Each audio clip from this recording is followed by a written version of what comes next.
বন্ধুরা, আমরা জন্ম থেকেই বিভিন্ন সম্পর্কে জড়াই। জন্মসূত্রে আমরা প্রথম রক্তের সম্পর্ক পাই, তারপর জীবনে চলার পথে আমাদের বিভিন্ন সম্পর্ক আমরা নির্বাচন করি।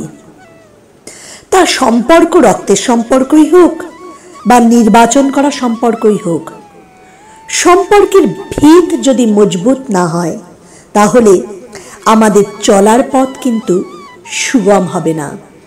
আমাদের সম্পর্কের ভিত মজবুত করার শিক্ষা শ্রীমদ্ ভাগবত গীতা থেকে আমরা পেতে পারি। শ্রীমদ্ ভাগবত গীতায় আমাদের প্রত্যেককে নিজেদের সম্পর্কে জানতে বলেছে।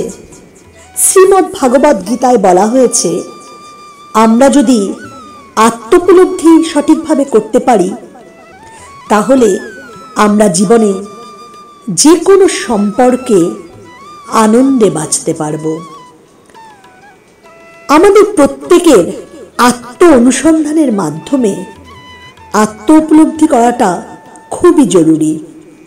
আমরা যত আমাদের ভিতর থেকে আত্ম অনুসন্ধান করতে পারব, ততই আমরা আমাদের কি চাহিদা, আমাদের শক্তি বা কি, আমাদের দুর্বলতাই বা কি, আমাদের ভয় কি নিয়ে, এগুলো সঠিকভাবে চিনতে পারব। এবং আমাদের জীবনে চলার পথে এই আত্মোপলব্ধি অত্যন্ত জরুরি। আমাদের প্রত্যেক দিনের অভ্যাসে এই আত্ম অনুসন্ধান যেন জারি থাকে। আমরা আত্ম অনুসন্ধানের মাধ্যমে যখন নিজেদেরকে সম্পূর্ণভাবে চিনে ফেলতে পারব, তখন আমরা একজন দক্ষ নাবিকের মতো, যে কিনা সমুদ্রে জাহাজকে কিভাবে চালিয়ে নিয়ে যেতে হবে পাড়ের দিকে সেটা জানে, ঠিক সেভাবে আমরা আমাদের সম্পর্কের জাহাজকে আমাদের জীবন সমুদ্রে সঠিক দিশা নিয়ে যেতে পারব। এবার শ্রীমদ্ ভগবত গীতার আরেকটি শিক্ষার কথা বলি। শ্রীমদ্ ভগবত গীতায় আমাদেরকে অনাসক্ত হওয়ার কথা বলা হয়েছে। অনাসক্ত হওয়া মানে এই নয় যে তোমার জীবনে কোনো সম্পর্ক থাকবে না।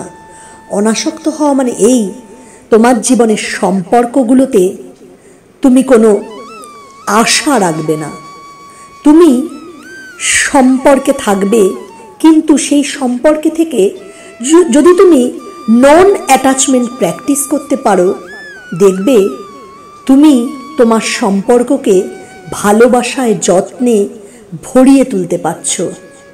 যখনই তুমি সম্পর্কে আসক্ত হয়ে পড়বে, তুমি কিন্তু সব সময় কিছু না কিছু সম্পর্ক থেকে চাইবে, এবং যখনই তুমি তোমার সেই চাহিদাটা পূরণ হবে না, তখনই তুমি কিন্তু হতাশ হয়ে যাবে। সেই জন্য সব সময় ডিটাচড ইনভলভমেন্ট, এটা আমাদের প্রত্যেকের জীবনে এই শিক্ষা নেওয়া উচিত।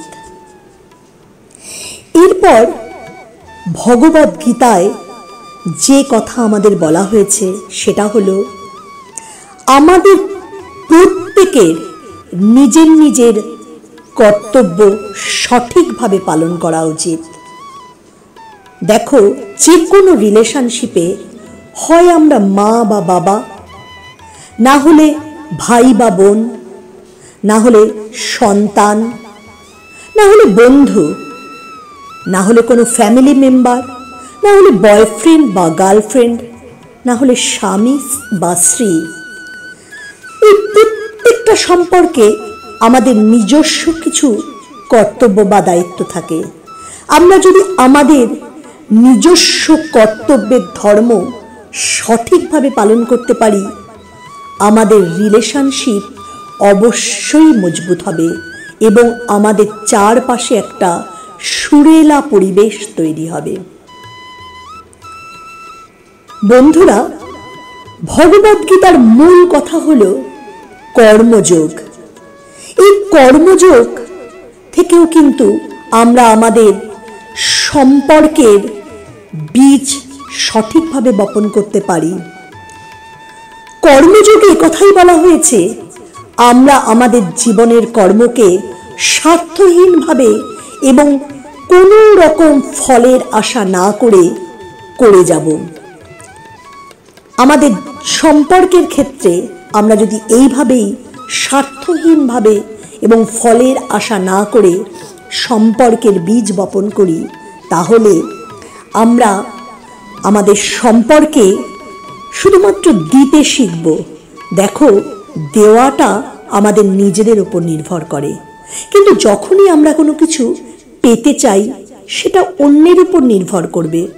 তাই আমরা যে কোনো সম্পর্কে কোনো কিছু পেতে চাইব না, আমরা খালি সম্পর্কে যদি দিতে পারি, তাহলে দেখবে দিতে দিতে তোমার মধ্যে এমন একটা অভ্যাস হয়ে গেছে, তুমি যে কোনো সম্পর্কে শুধু দেওয়ার ধর্মেই বিশ্বাস করবে।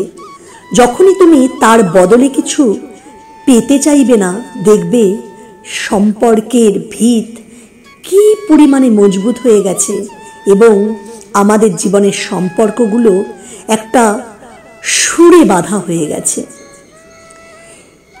গীতায় এরপরে বলা হয়েছে যে আমাদের যে কোনো সম্পর্ক জীবনে থাকুক না কেন, সেটা ছোট বড় সমবয়সী সবার ক্ষেত্রে আমাদের একটা শ্রদ্ধার সম্পর্ক থাকা উচিত। আমরা যখন কোনো মানুষকে ভিতর থেকে শ্রদ্ধা করতে পারবো, তখন আমরা জীবনে আমাদের যে কোনো সম্পর্ক নিয়ে অত্যন্ত আনন্দে শান্তিতে বসবাস করতে পারবো।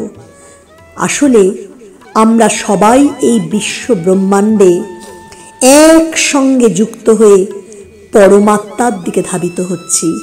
তাই আমরা প্রত্যেকে যদি প্রত্যেকের প্রতি শ্রদ্ধাশীল হই, আমাদের সম্পর্কগুলো কি সুন্দরভাবে এই পৃথিবীতে চলতে থাকবে।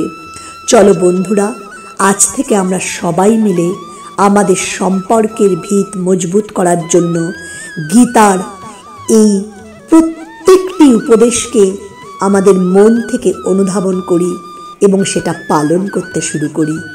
ভালো থেকো।